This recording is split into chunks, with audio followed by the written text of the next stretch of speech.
Now we're live. Okay, fantastic. How's everybody doing today? Are we on? Testing. We're going to wait a little bit for everybody to get online.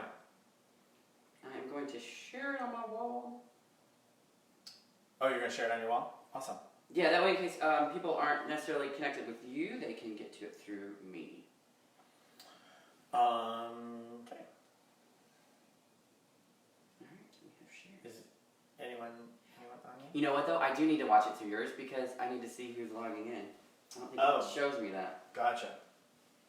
So you're going to... Oh no, it does. We're good. Yeah? Yeah. You'll be able to make comments, or I will I have to make comments? I can do both. You can do both. You might want to turn your volume off. I forgot about that from the last time. Jessica's in. Jessica, how are you? Aubrey's in. Aubrey, great to see you. Cooper Cobra. Cooper Cobra, fantastic. We're gonna start in a little bit here. We're gonna start with a toast for Mark's birthday that was on Sunday. He's become an old man now. He's 38. 38. That's old. Hey. Didn't I meet you when you were 28? No, I met you when you were 29. 29. So next year we'll have known each other for 10 years. I know. Wow. How time stands still. And you're still with me. Yep. Alright. Alright then. That's awesome. Yeah. Zara's in. Zara! Fantastic. Javier Mendoza. Zara, when did you move to Lisbon? It's a Jen Neubauer just signed in. Jen Neubauer, hi. And Javier didn't say hi. Oh, Javier.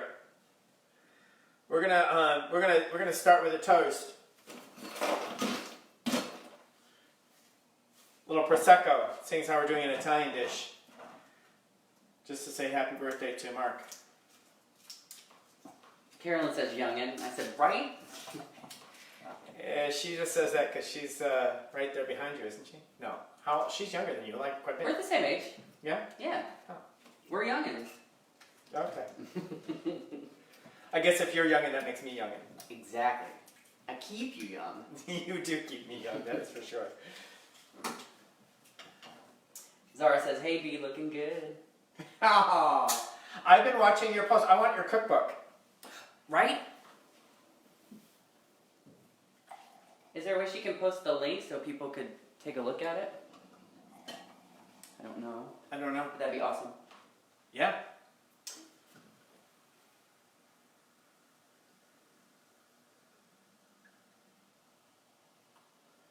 All right.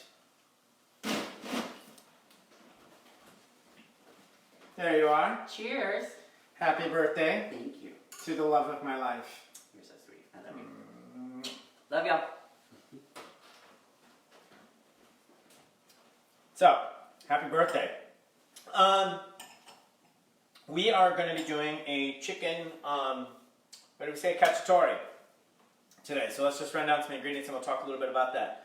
I said 4 pounds of bone-in chicken. I'm doing 2 pounds today, only because there's just the two of us. And we'll walk through how to adjust for that based on the recipe that I'm giving you. 4 pounds if you have like a family, 3 or more people. But I'm using bone-in chicken thigh. It looks like a lot of chicken, but really that's thigh meat, and so it's a lot of bone, but it's really good. Bone-in is important to me because there's so much more flavor when you leave it attached to the bone while you're cooking it. And skin on as well. You know, the juices from the skin, as that renders down, and the fat from that. And don't be afraid. It's not, I mean, to me, the skin, you know, people are like, oh my gosh, fat, I'm watching my weight. Who cares? Enjoy it. It's so much more flavor. You take the skin off and just cook the chicken thigh, or chicken, like the skinless, boneless chicken breast. It's okay, but I also think that chicken thigh meat, you're not as worried about like overcooking it because it stays so juicy all the time. Chicken breast cooks faster and can easily dry out. So that's why we're going to do that. We're going to adjust that with some flour, salt, and pepper. Also on this recipe... I did preheat the oven. I don't know if you want everyone else to preheat their oven now. Right. We can do that in a minute. So also in this recipe we're using 1 onion, 2 garlic cloves, a full bunch of parsley. I said 1 carrot. I have 2 because they're kind of smaller carrots. They're not like really big, massive carrots or anything like that. I like carrots that have the greens still on them. Why? Other than I feel like they're just a fresher, more flavorful carrot than who knows how long that carrot that's been in that plastic bag has been sitting in your grocery store. So I'd look for that. And also, you can actually cook with the greens. We're not going to be doing that today, but you can save the greens and cook with the greens. They have a real tangy, peppery kind of flavor to them. And then 1 celery stalk. If you have like a bag of celery or whatever, they might be smaller or shorter celery stalks. So use your best judgment when you see recipes that say 1 onion, 1 medium onion, whatever. I mean, you're basically using your best judgment. The one thing that's great about cooking versus baking is the fact that you don't have to measure so precisely. That's why I love it. I like the greens on I like the greens on the celery, and so we're gonna trim off the ends when we get to that point. And then a bell pepper. You can use your choice of green bell pepper, yellow, orange, red, or if you can find a purple bell pepper, great. We'll talk a little bit more about the bell pepper later on. We're only going to use 1 of those peppers. Some butter, chicken stock, diced tomatoes, tomato paste, and some fresh mushrooms. I said about 1/2 pound. These are pre-sliced. They were kind of in a package. These are shiitake mushrooms. I love shiitake mushrooms. I love the flavor of them. Very earthy, but yet delicate at the same time. I like the fact that the gill underlining of the mushroom is white, so it doesn't affect the color when you're cooking. And I just love shiitake mushrooms, period. But you can use pretty much any mushroom you want. I would use a robust mushroom, a nice button mushroom, shiitakes, portobello. Again, if you use a portobello, underneath there is that dark gills, if you will. Take a spoon to that and pull those off. So that's a 1/2 pound of those. Am I missing anything? Some white wine, and then we're going to cook down some pasta and put this all over pasta when we're done. So that's that. So we're going to start out by preheating our oven to 350.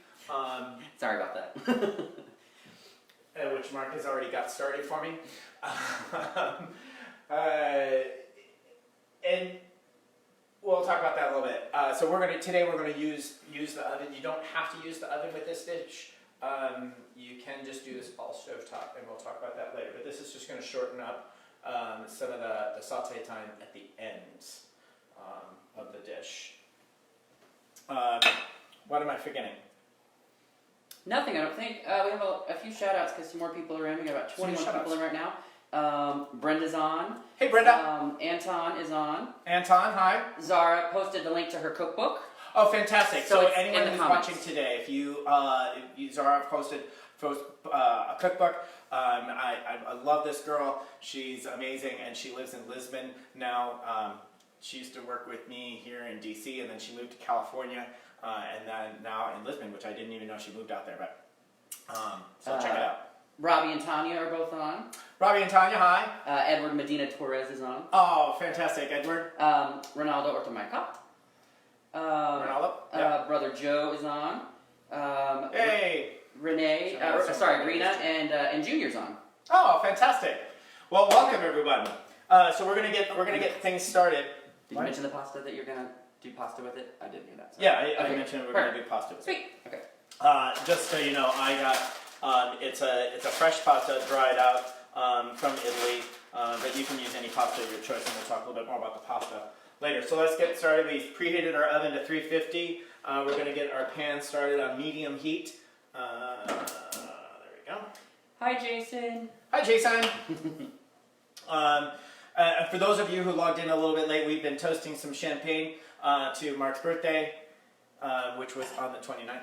And Julie Wayne Harshfield, Aubrey's mother-in-law, is watching right now from Oh, Des Moines. that's awesome. From Des Moines. Good to see you. Good to see you. Yeah, absolutely. All right, so we're going to start heating up our pan. Give our hands a good wash.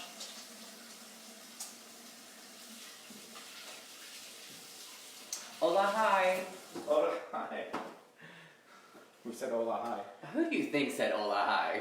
Jason. Jason. Hey, Jason. Anyway, all right. So we're going to take our chicken. We're going to dust that with a little bit of flour. Some salt. Some pepper. I'm going to flip that over. Flour the bottom side.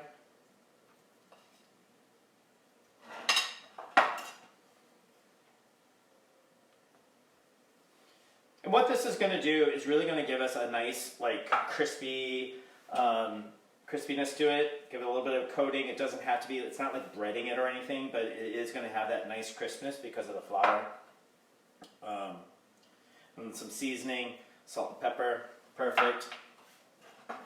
We're going to let our pan kind of warming up a little bit.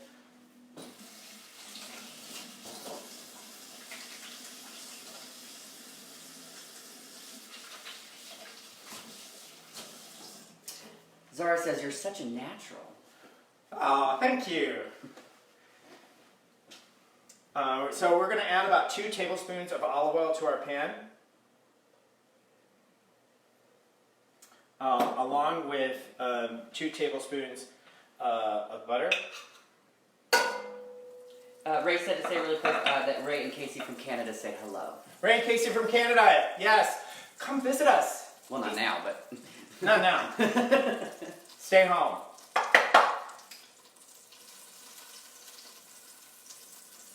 We've been talking about going up to Canada for a while. We have. And we need to do that. I haven't seen Ray and Casey since I lived in Sarasota. Sarasota, right? Yeah. Wow. It's great that we stayed in contact all this much time, but we need to get together and rectify that, because that was literally 20 years ago. Yeah. I left Sarasota, Florida.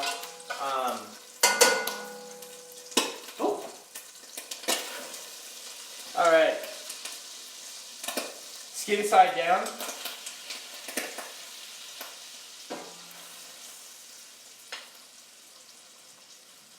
In the pan. If you're doing 4 pounds, you're probably going to have twice as much chicken, so either a larger pan or 2 pans, or if you want to do this in stages, that's fine. You're gonna saute. I'm gonna put a splatter guard on the pan. We're gonna saute each side of the chicken and let that kind of cook for probably about 8 to 10 minutes right now. So 46, perfect. So about 8 to 10 minutes. We're gonna let that just kind of brown and toast and so forth. Get real crispy. Get that nice and crispy. While we're doing that, we're going to clean our station a little bit. Oh, God. Ray says you guys have known each other since Dayton's. No, didn't think. Well, I don't know. I didn't know you then. So. Ray, didn't you live down in Sarasota for a brief moment? Or you were visiting? That's even longer yet. Aw, he's at home sick. Aw. Kwame's on. Hey, Kwame, how are you? Kwame sold us our house. If you need a really good realtor, he's your guy.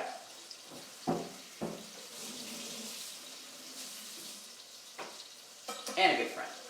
And good friend, yes, absolutely. All right, while that is cooking for a little while, we're going to chop up some onion. Barbara Goheen, we are making Chicken Cacciatore. Chicken Cacciatore. Barbara, welcome. What time is it over there? It's gotta be, you're 3 hours off? So it's only 3:30 right now? 3:45? Tom Stormer's on. He said yes. Ray said yes, and then we moved from Minneapolis to Tampa. I remember. Okay. Yeah. Oh, hey, Eric Jeter. How are you?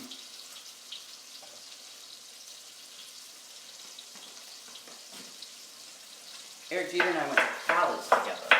Did you? Yeah. He does hair now. Oh, fantastic. Very talented. I wasn't gonna get into the restaurant world. I was going to maybe do hair. This is probably better.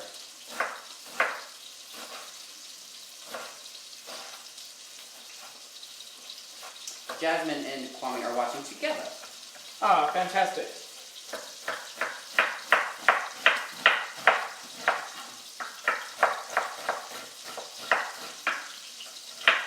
Alright, so we're getting our onion kind of a nice dice on that.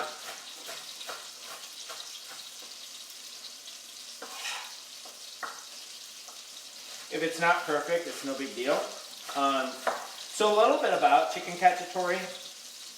Some of the history behind it is that this was the first catch, which is another reason why we are doing this now, is because this is about the time period when this would be happening. Hunters, after all winter long, would go out because a lot of animals and so forth are out of hibernation. Rabbits and so forth are running around, which is very common in Italy. So the hunt would be on to go catch some rabbit and so forth. So while they were out on the hunt, You're good. You take a picture. while we're out on the hunt, they would actually take some ingredients with them and a nice cast iron skillet. And they would do this over a campfire called the Cacciatore, which is the first catch, or the first hunt of the season in the spring season. So, good time to do it, right? Kelsey Jan. Kelsey! Cameron's on. Welcome. So we're gonna, I got my onion. I'm gonna take a look at,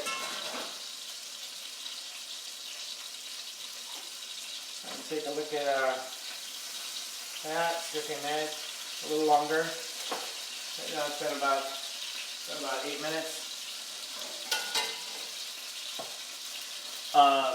There's a thing in the pan about the skin letting you know when it's ready to flip, right?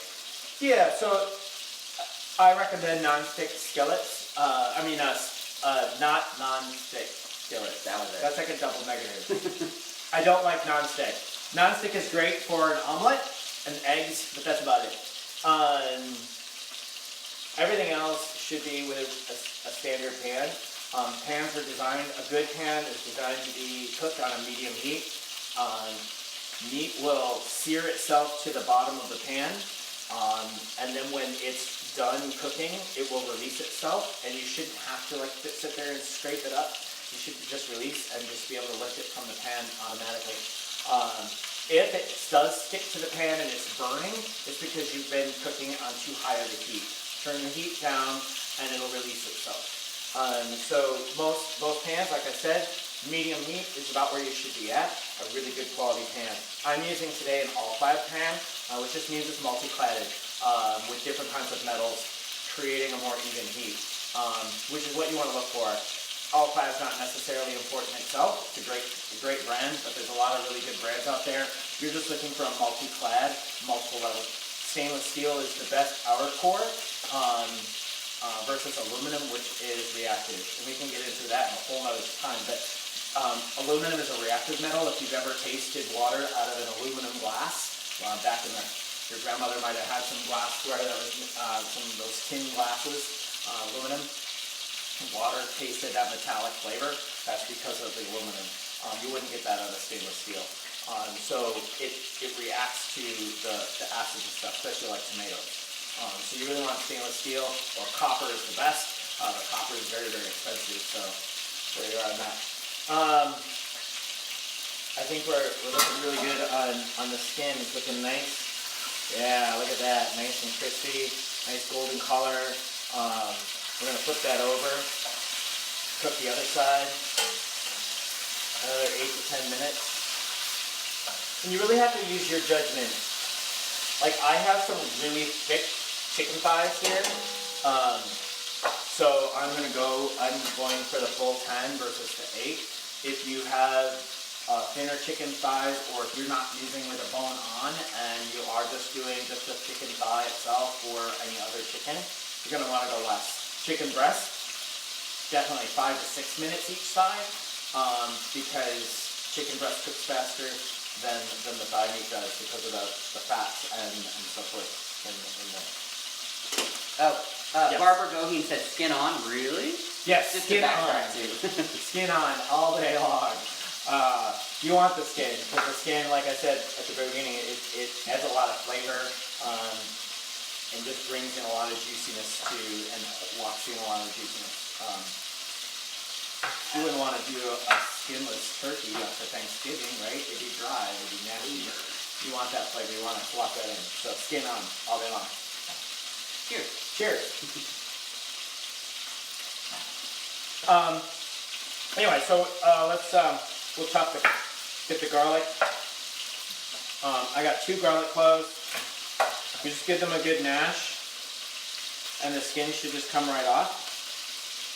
See that? Where the little hard core of the garlic was, I kind of cut that off first. Lily's on. Hey, Lily. And then you just give it a crush with the flat side of the knife, and the skin just comes right off. And then it's easier to chop from there. Hi, Chris Bram. My brother's best friend's on. Oh, hey.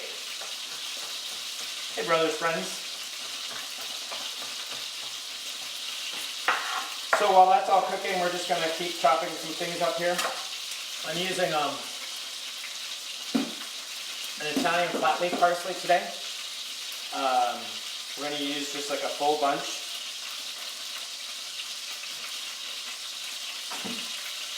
If you have a little bit of stem in there, that's fine. Some of the bigger stems, if you want to, you can kind of pull those out. Because you're not as big a fan of the stem, right? What? You're not as big a fan of the stem on that? Well, the stem is going to... Well, in parsley, it's not a big deal. Like the stems in a lot of herbs, of course, obviously have a real woody kind of ness to it. It's not adding any flavor or anything to the dish. So we're just tucking this up and giving it a roll to make it easier to chop. Keep your fingers curled so you don't chop the end of your finger off. That would not be good. No, we don't want to add fingertips in your dish. Kwame said, I like the type of pan you're cooking chicken. I've only used skillets. Thanks for the tip. Or no, Jasmine said that, sorry. Oh, awesome. Yeah, I mean, a low stock pot. This is like just a low, shallow stock pot.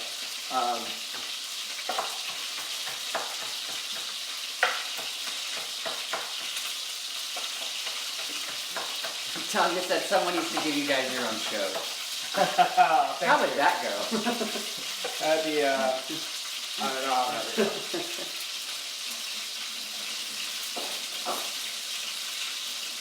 Hey Kurt, hey Gustavo, hey Michael. Oh, hey there. How's everybody doing?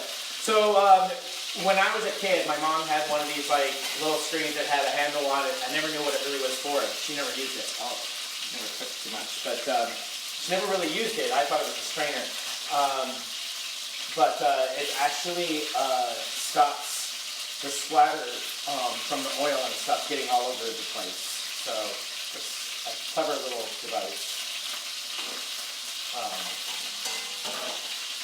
Take a look at that. Oh yeah, look at that, nice and brown. Yummy. Yummy. Just to clarify, Kwame, we're drinking Prosecco right now. Yes, we're drinking Prosecco right now. We'll change to red wine a little bit later. Oh, Daniel Gonzalez is on. He says, I remember his show from Rochester. You remember my show? Oh yeah, that's right. So what we're going to do is we're going to turn the heat, we're going to take this off the heat right now.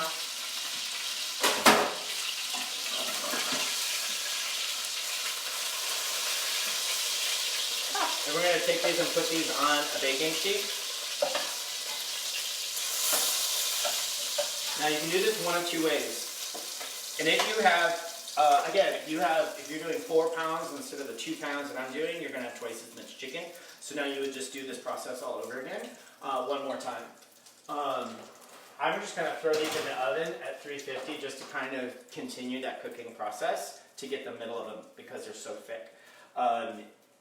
If they were thinner, you wouldn't necessarily have to do that, or, and we'll talk about it at the end, even if they're thick like that, you just, we're going to be putting them back in the sauce that we create here in a second, you're going to simmer that in the sauce, and it just means you're going to simmer it in the sauce a lot longer if you don't put it in the oven. You're going to simmer it in the sauce for a good 40 to 50 minutes. In this case, we're going to reduce that down to only like a 25-minute simmer time. Anyway, so we're going to take, at this point, our onions and our garlic and our parsley, and we're going to put that all in the pan. John Carl's on. Hi, Fred. Hey, John Carl. Jason says 2 ovens is life-changing. 2 ovens is life-changing. He would not compromise on that in the kitchen remodel. No, it's a must. And you know, a lot of people when they design a new kitchen and they put like a center island in their kitchen, they'll put the sink in the middle.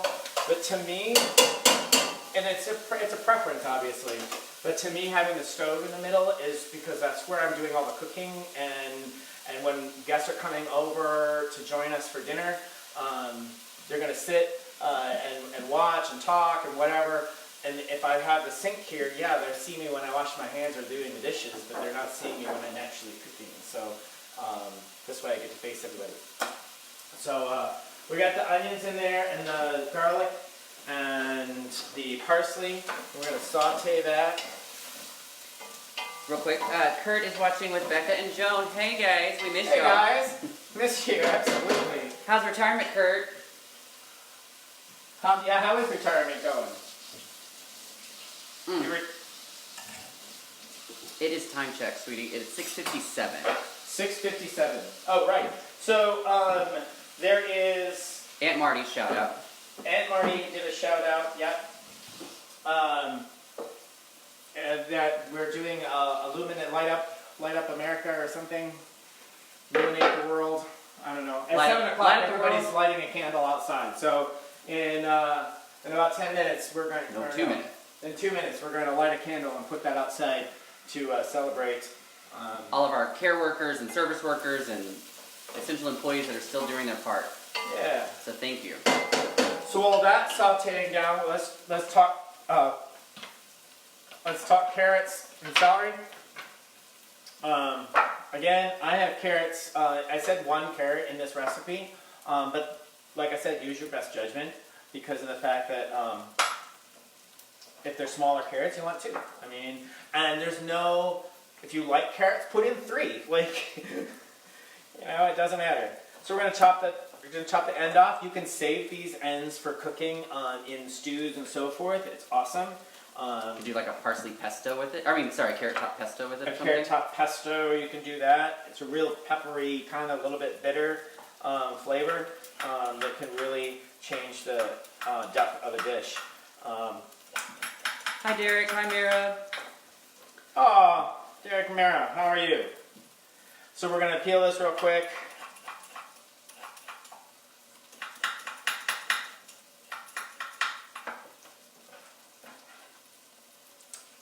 Amy Reinbolt Bradfield says, hi Brian. Amy!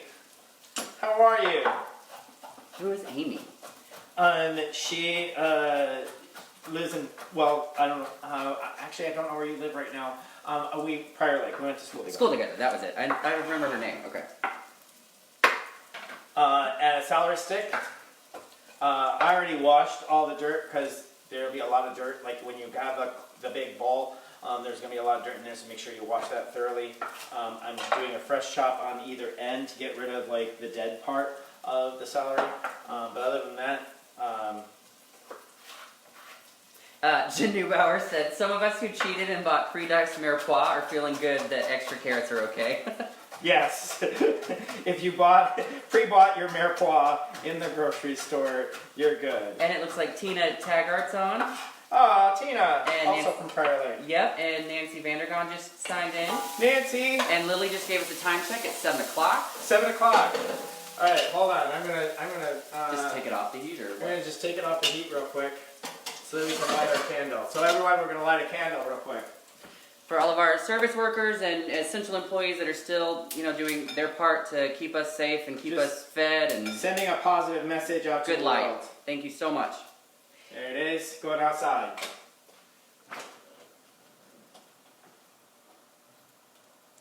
Hey, Chrissy Pete. He said he's late to the party. Chris, you're late to the party. We just lit our candle. We're fining you. All right. So carrots, celery. We're gonna go ahead and throw the carrots and celery in at this point. Would you like to leave the tops on your celery? I like to leave some of the leaf on to the top of the celery, absolutely. So you might have heard me use the word mirepoix because somebody posted that in there that they bought pre-chopped mirepoix. Mirepoix is a French term because it's the base of all French dishes. The very first thing they start with is carrots, celery, onion, mirepoix. When the French came to America and ended up in Louisiana, they could not find celery, right? So it's carrots, onions, and bell pepper, and they called it the Holy Trinity. So all Louisiana cuisine starts with the Holy Trinity, and all French cuisine starts with the mirepoix, but all because of the French people. Hey, Jennifer Morrison. So we're doing actually a mirepoix and Holy Trinity all in one, because we're gonna in this dish. What do you Not call because it's that? time to do that. What do you call What that? do you call it? Yummy. So you could use, I'm using a green bell pepper today. You can use green, yellow, orange, red, or if you find it in the store, a purple. It's just a matter of sweetness. It's the same pepper, people, just so everybody knows. It's the same pepper. It just stayed on the vine longer and started changing color as it developed sugars. Never knew that. All peppers start green and end up purple. So even a habanero will start out green and end up purple. That's crazy. It is. So the spicier and hotter of the pepper will be will be green, and then it generates more sweetness as it gets changes in color. So it goes from green to yellow to orange to red, and then again to purple, and eventually will fall off the vine. When it's purple, it doesn't last very long, which is why you don't see it in a grocery store, because it's at its maximum sweetness. It's almost like a banana that's black. It's so sweet at that point, it's just going to fall off the vine. Banana bread. Banana bread. Time for banana bread. Anyway, so today we're going to use a green bell pepper because I like the more robust flavor and the hearty flavor of the green bell pepper. We're going to just chop the top off. We're going to still use that. I'm going to take the core out, right? And then I'm just going to slice down, leaving this vine here. Because that vine is what's bitter. And we don't want that. No bitterness. Never wanted that. Never wanted that. So we're going to cut the bitterness out. And then we're just going to dice this up real quick and add this, or slice this up real quick. Nice long slices. Keep your fingers curled. Skin side down, easier to cut.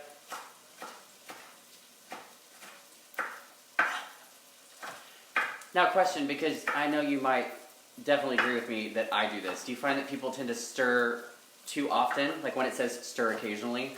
Because I've noticed, like, you've only stirred a couple times. You've been pretty, You're just conservative. simmer. I don't know if there's a big thing about stirring too much. If you stir too much, I guess you're not getting enough contact to the pan, Get those little which bits is why and you stuff. want to stir occasionally. Just give it a stir just so that what's on the top goes to the bottom, because you want everything to get that contact with the bottom of the pan, because that's where the heat's at. So we put the long slices in there. We're going to let that saute for just a little bit. And then eventually we're going to add in some mushrooms and a whole can of tomato paste. Not a lot of recipes call for a full can of 6 ounces of tomato paste. You're welcome. You're welcome. Because you open the can, you take out your 2 tablespoons, and you're like, okay, what do I do with the rest of it? Because it's going to be another year before I need tomato paste. Well, unless you're cooking Italian all the time like I do, and then you might use tomato paste on a regular basis. So we're going to use the whole can. Little trick to getting the tomato paste out of that little tiny can. Hey, Corey. Corey, hi. Is we're actually going to do a can opener. Ooh, maybe. We're going to do a can opener to both the top and the bottom. And when you do that,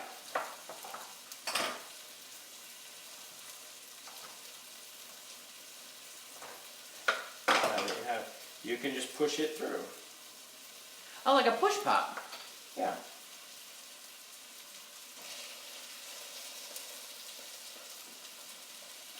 Oh, Brenda goes, they have the squeeze things now. They have squeezing. They're also 3 times the price.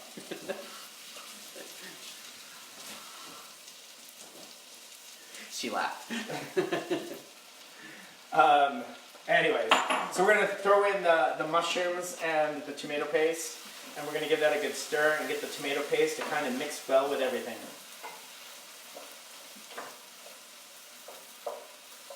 And then, like you said before, like with using the pan you're using, it's helping to get rid of that sort of tinniness that comes from the tomato in the style. It doesn't get rid of it, but it won't add to it. Right, there it is. Aluminum pans will react to the acid of a tomato, which is why you don't want an aluminum pan. And they make what's called an anodized. Oh, you won't really see too many unless it's a really cheap pan. Most pans aren't made with aluminum. They may have an aluminum side and then a thick, heavy core, and then a thin side. That's usually an aluminum pan. But most pans aren't aluminum. Most pans are stainless steel. They might have an aluminum core because what you do want aluminum for, aluminum and copper and so forth, is actually for the conduction of heat, because stainless steel doesn't hold heat very well. Aluminum does. So the core inside this stainless steel is actually a layer of aluminum. Because it holds and distributes heat more evenly.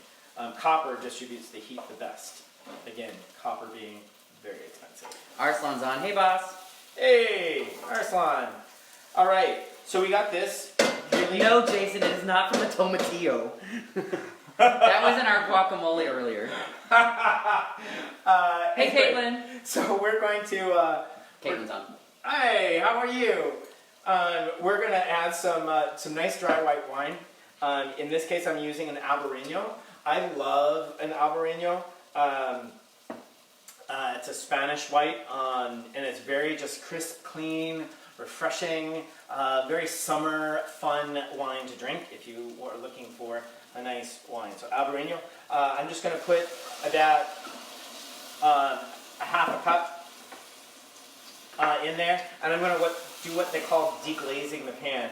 The wine will actually take all those little crunchy bits off the pan that were stuck to the pan earlier from the chicken, and add that into our sauce. Carolyn, yes, we did add the mushrooms. Oh, yes, sorry, right? Just tomato paste and mushrooms. Went right after bell peppers. Sorry. Sabrini's with Jen. Hey, girl. All right. That was also very Julie Child of you when you said a nice dry white wine. Nice dry white wine. Speaking of which, we should probably break into some red. I figured once that kind of simmers a minute, we could, Is everything done? Nope, Okay. we're almost there. Okay, so white wine, that deglazed the pan, so now all those bits that were on the bottom of the pan are gone. Oh, it's beautiful. And then... can I stop really quick? Sorry. Yeah. Julie Harshfield just said, can you spell that or show the wine bottle again, please? Albarino. A-L-B-A-R-I-N-O. Albarino. Nancy loves how you measure, by the way. Oh, give or take. It's gonna cook down, it's fine. It's fine. We're gonna put a little chicken stock in now. About a half a cup of chicken stock. And we're gonna put in 28 ounce of diced tomatoes. Again, if you did not watch my last show last week, if you are doing canned tomatoes, that's perfectly fine. There's no issues with doing canned tomatoes. Just read the ingredients on the back of your cans. Take some time in your grocery store and read ingredients. Whatever you're grabbing, juices, tomatoes, canned anything, whatever. You just read. It's interesting what's in some of these things, and more expensive doesn't always mean better quality. So this one is just vine ripe tomatoes, tomato juice, salt, and citric acid. Perfect. The citric acid obviously is necessary in a canned item because of to keep it preserved. But there's no additional preservatives or anything like that in there, which is great. Rick Thompson's on. Hey, Rick Thompson. Daniel Gonzalez says, Miss Julie Child would be more wine, more wine. More wine. We're going to get to the wine. All right. So we put the tomatoes in, the whole can with the juices and everything, because we're going to just let that simmer down. Simmer down. Simmer down. So now that that's in there, we're going to let that cook for like just a couple minutes on medium. The brand of the tomatoes, Jason, or the brand of the wine? Go ahead and show the brand of the tomatoes. The tomatoes? Yeah. Sorry. These Tutoroso. He likes Cento, and we use Cento too. Yes. They just didn't have them. Which, by the way, their manufacturing plant is in New Jersey. Yeah. We passed by it. Hey, Brian Bell. Beth Ferguson says hi. So we're going to, while that's cooking for a little bit, we're going to open a bottle of one of our favorite wineries in the area. It's a local winery out of Virginia in Leesburg. This winery is called Stone Tower. If you get a chance, if you're nearby, anywhere in the area, go out to Stone Tower in Leesburg, Virginia. It's worth the trip. You can spend all day there if you want to. Bring a picnic basket with some cheeses and meats, or if you didn't bring anything with you, that's fine. They've got a little cafe, deli, whatever thing there where you can buy a thing of meats and cheeses. And they have picnic tables and overlooks. They're sit up at the top of a hill, and it overlooks all their wine, their whole winery, all the vineyards and stuff. And it's just a beautiful estate. And they designed that place very like Italian. And if you've ever been to Tuscany and want that experience, go to Stone Tower Winery, because they've recreated that whole Tuscan feeling in their winery. Repeat the name of the winery. I think you did. Stone Tower. Yep. And this one is a blend, a grape from the Wild Boar cellar of Stone Tower, called The Pursuit. It's nice, rich grape on this one. And I don't know the grape blend that they do. I just know that we've been there, did the tasting, and loved it. So, Jason does say bring a designated driver, and that's 100% true. the great thing about Leesburg is you can actually, there's several different companies out there that do, they're like the big minivan type, or bus things that will tour you around for you, and lots of bed and breakfasts and places to stay out there, and they'll pick you right up at your hotel or your bed and breakfast and tour you around to the wineries. I recommend no more than 3, maybe 4 wineries at the most. Yeah. We did 4, and we were pretty well toasted by the end of it. As Kate Barzy and Ford Barzy will tell you, and Jerry and Lacey. Yes. Sarah Gansky, the newlywed, just signed on. Aw, congratulations. And I don't know if you heard me, your cousin Beth Ferguson signed on too. Oh, Beth, hi. Sorry, I don't think you heard me say that. All Well, right. Jessica, you can come next time, but you have to be here, so we'll let you know. All right, so we're going to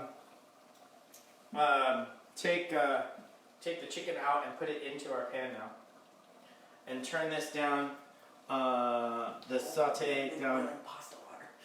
That's fine. Okay. We got time. Okay. We're going to turn this down on low.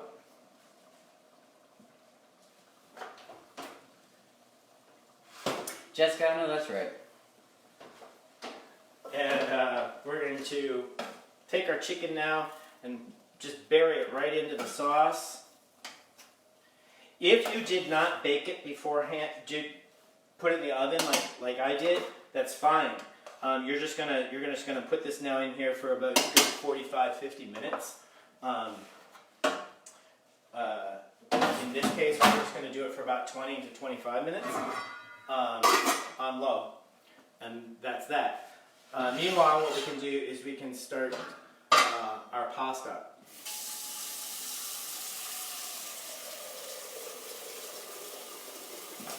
Diego Aguaduelo says, Brian Sturmer, you were my favorite boss of all time. Thanks for everything. Oh, Diego! Who's also living out in California now, right? Is that where you're at these days?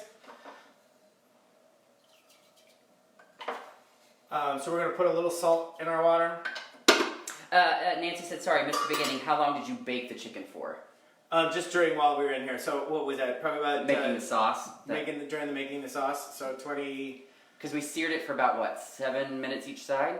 We seared it for about 8 to 10 on each side. Yeah. So that was 20, and then it's been in there for about 20. So it's been 40 minutes of cooking now. So it should be pretty well cooked right now. So we really don't need to worry about how long it's in this sauce. What we want now is just to the sauce itself to kind of marry flavors together and bring out some of those chicken, and meld with the chicken a little bit. Jason timed us 15 minutes, just so you know. 15 minutes, just so I know. Perfect. And Diego is in California, that is right. Thank you. See, I try to keep up with my favorite people. Hey, Tony Zuzalo. Who? Tony Zuzalo. Oh, have some wine. I will. Cheers. Tina says, Brian, what canister do you use for your salt? Oh, that's a fun story because Brenda's on. She'll like that. Oh, we found this in an antique shop. So this is from Holland. It's supposed to be mounted to a wall or whatever, apparently, because the Scandinavian people, we love our salt. So it's just like a full-on container. It has a little wooden spoon in it. I like sea salt. You can use kosher salt or whatever, but sea salt is nice. It's just really the crystallization of sea salt and the healthiness of sea salt is good for you. So I fill it with sea salt. Oh, Tony's at Convivial. Thank you for doing carry out and keeping it going, girl. Yes, Tony at Convivial. You guys are still doing carry out? That's awesome. Yeah. If you guys don't want to cook, obviously Convivial, great food. You need to try it. P Street. I don't want to get it wrong. P Street Northwest. I do believe. Yes. Yes. Oh, Nancy loves it. She wants to know if you want to pass it on to your cousin. Oh, if I find you one, I'll send you one. I've seen them, a couple of them in stores before, or in little antique shops. We found that one with Brenda. Your cousin Brenda, my sister, she and her husband are going out to antique shops all the time over there in New Jersey area and Philly area, so they might run across one as well, especially in Philly because being the Dutch country out there.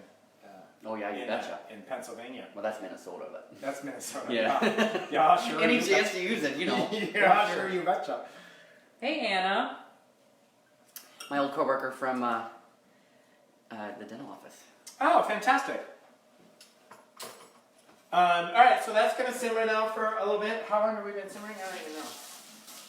Not too long because the pasta water's not even boiling yet, so... I think you did it about the same time. Hey, Jocelyn. Jocelyn, hi. Hey, Diana. Sorry about the ship, girl. Some of our friends, a couple of our really good friends, are stranded in Puerto Vallarta. I was just telling them this morning, I was wishing I was stranded in Puerto Vallarta. We did not plan that trip. We did not plan it. Well. We came back like a month too soon. Yeah, what a beautiful place. If you've not been to Puerto Vallarta, it is a trip you must do. We've been there 3 times now. You have been there. I've been there 4 times, yeah. And always do the Diana cruise, Diana tour. It's a magical place. The beaches are beautiful. The people are amazing. The food is so incredible. And if you know anything, like it's the west coast of Mexico, so it's nestled right into a cove there, one of the 3rd largest coves of Mexico, and the mountains just are right up against the ocean. So you're just like nestled right up against the mountains and the beaches right there. So it's just a beautiful place. Last time we released baby sea turtles into back into the did. ocean. So there's a whole migration pattern with sea turtles, and there's a sea turtle rescue that you can do where you can volunteer during certain times of the year to help look for where the sea turtles, mother sea turtles, have come up on shore and buried their eggs, and to protect them and preserve them. They actually go out and they kind of scoop around and bring them to a safer area to watch them and make sure they get hatched. But then once they're hatched, they need volunteers to help them bring them to the baby turtles to the ocean where they were buried, and then so that they can go out to sea properly. And then I guess they return every year to within a 2-meter radius. Something like that. But you you basically just protect them from the birds. Like, they have to make it out there by themselves. So you just make sure that the birds and the other creatures don't get to them. Because they have to do it themselves or they won't survive. And your ticket cost pays for the preserves, the foundation, and all of that. So it's a really good cause, and it was a lot of fun. We had a good time. Yeah, we did. It was a great time. And you feel like you've done something, you've gone on vacation and you've done something for the environment. Which Exactly. Is awesome. We liked it. And then you do Diana, and you just have a really good day. It's just so much fun. There you go. And there's also some great whale watching out there. And dolphin watching, swimming with the dolphins. We went swimming with the dolphins, not like you would normally, like in a controlled environment. It was actually out in the wild, and they bring you out to where the dolphins naturally are swimming out in the ocean, and they study these 3 families of dolphins, and you can swim with the families, and was the most amazing experience of my life. We did it with a very small group because there are some bigger tours that are a little invasive, and so the people we went with definitely watch all of that. Marta's on. Hey, Marta. Hey, Marta, how are you? Hanging in there? These are just tough times for everybody. Once this is over, we'll start throwing some dinner parties again. So we've been sauteing this now for a little while. How's our water? 8 minutes. It's not quite coming to a boil yet, so we got a while. Did we talk about the pasta? I missed the pasta. We did. We talked. This is it's a fresh pasta, so it does have egg in it. Most pasta is just flour and water.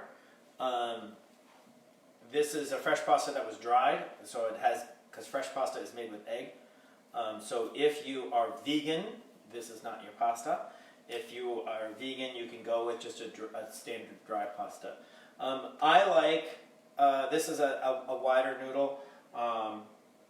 It's a tagliatelle, right? Tagliatelle. A little bit wider than a fettuccine, narrower than a pappardelle. But it's just going to sit on the plate real nicely and soak up that sauce and stuff like that we are going to be doing here in a minute. And we were going to discuss that the ratio of the sauce we made to the chicken, we still kept it. I kept the sauce recipe the same as a 4-pound chicken recipe sauce. Just because... Can we put a pin in that? I'm yes. sorry. Because you do realize there's a delay, so I do apologize, because we're not always getting comments as quickly as we're talking. So Barbara says, backing up, do you ever use dried porcini mushrooms in your chicken dish? No. This is why. I love porcini mushrooms. It's my favorite mushroom in the whole wide world. Finding porcini mushrooms in America is, for I don't know, whatever reason, really difficult. Except for when I was in Boston. When I lived in Boston, I was a chef at the Tuscan Grill. There was a local gentleman that grew mushrooms, and him and his wife, and I could buy all sorts of mushrooms from him. Porcini, black trumpet mushrooms, you name it. Morels. But if you can find a fresh porcini, get the fresh porcini. Dried mushrooms in general, to me, I have cooked with them in soups and stuff. They just end up a little rubbery in my opinion, but the flavor is still fantastic. So if you want to, yeah, absolutely. But I just don't like dried mushrooms very much. So at least shiitake, you are readily able to shiitake find mushroom that. has that same texture as a porcini, just not as thick and meaty as a porcini. Porcini mushrooms, there's just nothing like it. So now back to the sauce and chicken ratio. Sorry, that was... So the sauce, just like last week's sauce, you can make an extra amount, and you can have we made just as much as we would if we were doing 4 pounds, only because the sauce is so versatile. We're going to take some of the sauce and we're going to freeze it for future dishes. You can put it over rice. You can put it over lots of different things, pasta dishes and so forth. That doesn't have to have chicken. You can make this a vegetarian as well. But I will post a picture last night from the sauce from last week. We poured it over a white fish that Brian cooked. Fish with rice, yeah. So last week's tomato and eggplant sauce, I took a couple of spoonfuls of it and added some capers, giving it a real nice saltiness, and then put that over a white haddock. Is that what it was? Was it haddock or cod? Cod. It was used That's cod, what it was, yeah. cod. So that was nice. Hey, Chef Alfio. Sorry. Oh. Hey, Joe McMurray. Oh, hey! Nice to have you guys online. So we're just gonna let this continue to kind of simmer down. I'm actually gonna take the lid off so that it can kind of like cook down a little bit. He did bread the fish with a little bit of almond flour, so it was nice. It kept it sort of a little carbless since we were doing the rice with it, but also added a nice sort of texture and crispness. I found that I never realized almond flour existed until we went keto, like we did the keto, yeah, years ago. Hey, Joey. But coating fish and stuff in almond flour is great because it gives it that nutty sort of and gives you like nice crisp on there. Really good crisp. Yeah, it was nice. Absolutely. Yeah. We're gonna dump those in.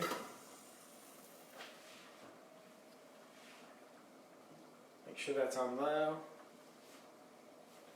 And then any other questions? The pasta water on low or the pasta water's on okay. high. Okay. I'm gonna keep that boiling. Nancy asks, first of all, sorry. Joe McMurray says, hi, boys from NYC. Love from Joe and Eric. Love you guys. Sometimes called Jarek. Love you guys. Joey apologizes. Sorry, there was a fire alarm in the apartment. That's why I'm late. Oh, sorry. Glad you're here, though. Safe? That's good. Yeah. Nancy asks, what other type of pasta would you recommend that we can find in a basic grocery store? It's interesting because you can a rigatoni would be nice, or a linguine.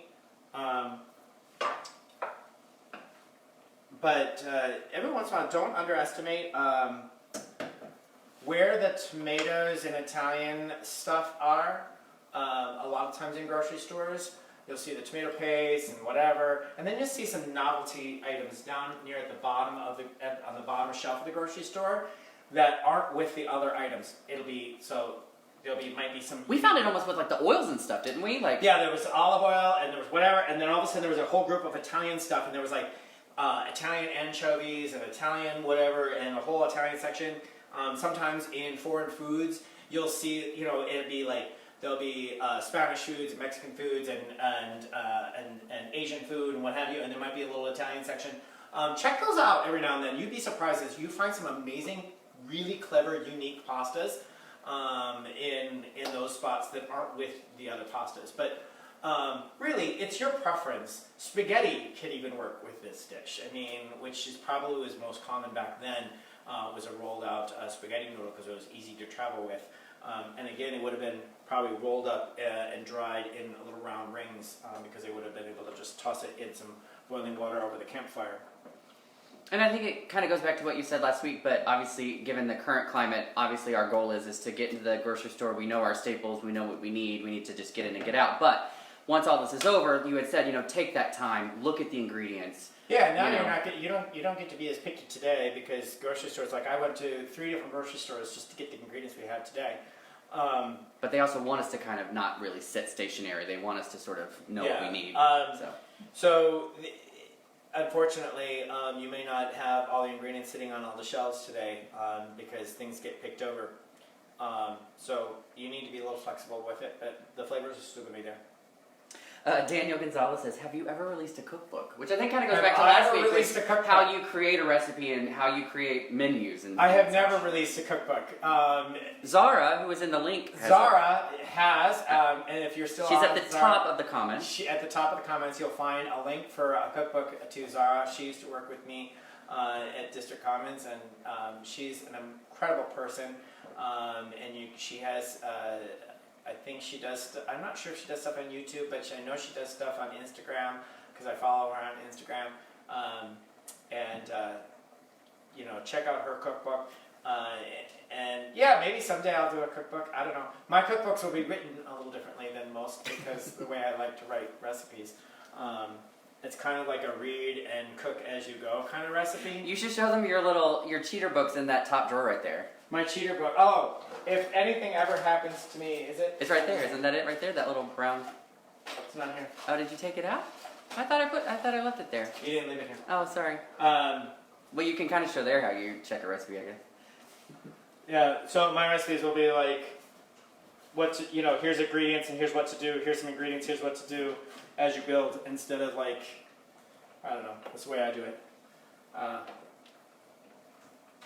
And then a lot of my recipes don't give any instructions whatsoever. Oh, here it is. Thank you, Assistant Mark. Sous chef.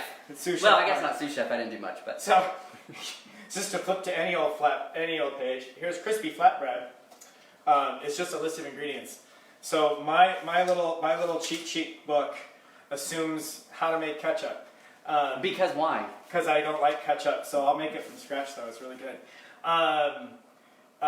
It just lists ingredients, so you kind of have to know what to do.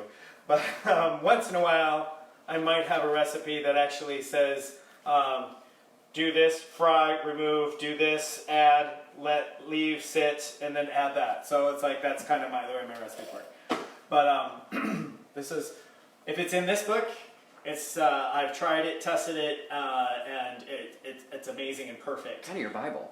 This is my little Bible. Well, not by you. But Chris Carbone Chris says, "Hey Brian, hope all is well and safe with you and Mark. Good we to are see doing you good. do this." Thank you so much for asking. Oh, my brother's on. Brandon, we did this for you. So, and David Rubio. Hey, David. Hey. Not to throw you under the bus, Brandon, but we did do a vegetarian dish last week, and I know that we do have some vegetarian friends, but we do enjoy meat. And my brother had a good time last week, and he did ask for a meat dish. So here it is. We love you. Grab me a couple of plates. Yes. How do you want to serve it? Black plates, right? What? The black plates? Yeah.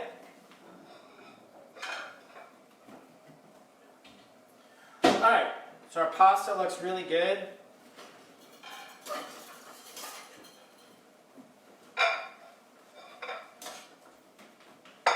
Nice. Grab a little strainer. Carolyn Cooper says your little black book. My little black book. Aubrey wants it as her inheritance. That would be lovely. Oh, okay. Okay. You'll have to get it off of Mark here, but...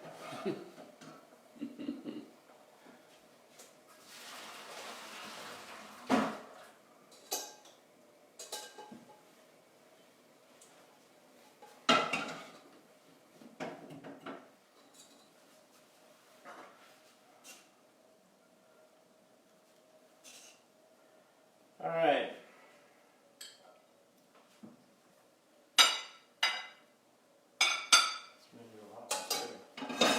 Oh, good point. Daniel Gonzalez says World Market often has some exotic pastas as well, which is yes, very they do. true. Yeah. If there's a World Market near you, absolutely, they have some fun things.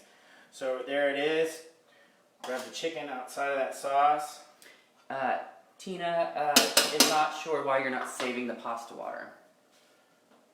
Oh, because I've already cooked and I don't need the pasta water. But a lot of people do like the starch from the pasta water will use in a sauce if you're using water in a sauce. This sauce didn't have any water in it, but you'd use it like in a baked ziti or something for that sauce, just to sort of before you bake it, just to kind of thin it out a bit. Give it some flavor, and the starches in the water kind of help thicken. But there it is. Look at that. The mushrooms, the vegetables, all that, the carrots. Nice spring dish.